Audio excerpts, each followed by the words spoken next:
Hello everyone.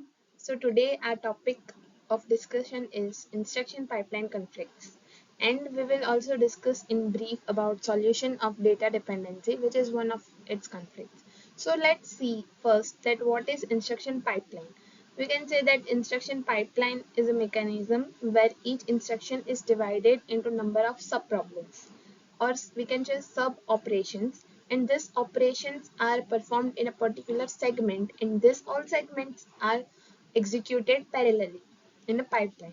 So let's see what are different conflicts in instruction pipeline. First is data dependency. Data dependency is a conflict which arises when an instruction depends on the result of a previous instruction, but this result is not available yet. That is, we can say that it is the result is in execution phase, it is not yet calculated, but we need that data priorly. This is called data dependency. Second is branch difficulties. We all know that in branch difficulties, program counter value is changed. So this causes sometimes problem, and this is one of the conflicts in our instruction pipeline. And third is resource conflict. It is caused when we want to access memory by and it is accessed by two different segments. But nowadays it is resolved in new processor by making two separate segments, that is code segment and data segment. So there are no conflicts regarding data. And talking about memory, there are different buses made, that is one is address bus and other is data bus. So these conflicts have been resolved in EMU 8086 onwards. So let's discuss in brief about data dependency.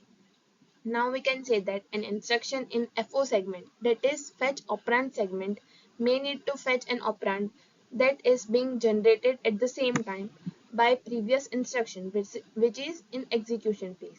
It will be more clear from our picture. Let's see that instruction is of add R1, R2. So first we need to load R1. Then second step will be we need to load R2. And in third step there is add R1 plus R2. Now what comes here that we need both the operands, that is R1 and R2. But let's see, in this second phase is R2 available? No, R2 is not available, as here in fourth clock cycle it is in execution phase, and in the same clock cycle this add R1 plus R2 instruction will be in fetch operand state. So it will cause data dependency. Since R2 is not yet executed or R2 value is not yet loaded into R2 register, we can't get value of R1 and R2.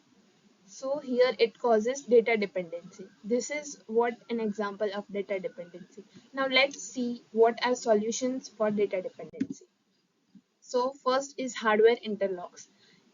Interlock is a circuit that detects instruction whose source operands are destinations of instructions. So like there is an circuit, hardware circuit, which detects if there is any data dependency. Compiler will know it priorly, that if there is any dependency, then the instruction which needs the operands will be delayed by some clock pulse cycle. So this is a way to reduce data dependency, or to solve, we can say, data dependency. Second is operand forwarding. It is an easy technique.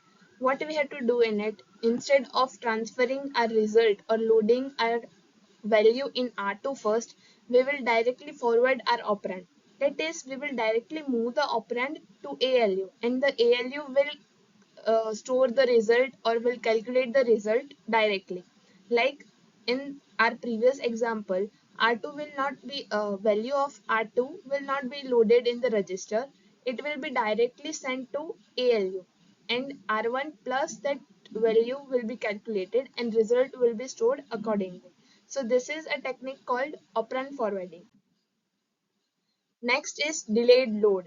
Here, the compiler for such computers is designed to detect a data conflict, and then reordering is done of instruction as necessary to delay the loading of conflicting data by inserting no operation instruction. In EMU, we have NOP operation, that is called no instruction operation, which will be added after the conflicting information instruction.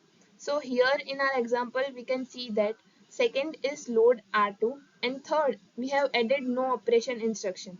So as we know that in instruction pipeline each operation or each micro operation are executed after one clock pulse cycle. So here no operation command will be executed after load R2 in fifth clock pulse cycle, and when fourth instruction, that is add R1 plus R2, will need the data, it will get it, as here already in fourth pulse cycle R2 will be loaded, that is value of R2 will be loaded into register. So we can get the add R1 plus R2 instruction correctly worked. So this is all about delayed load.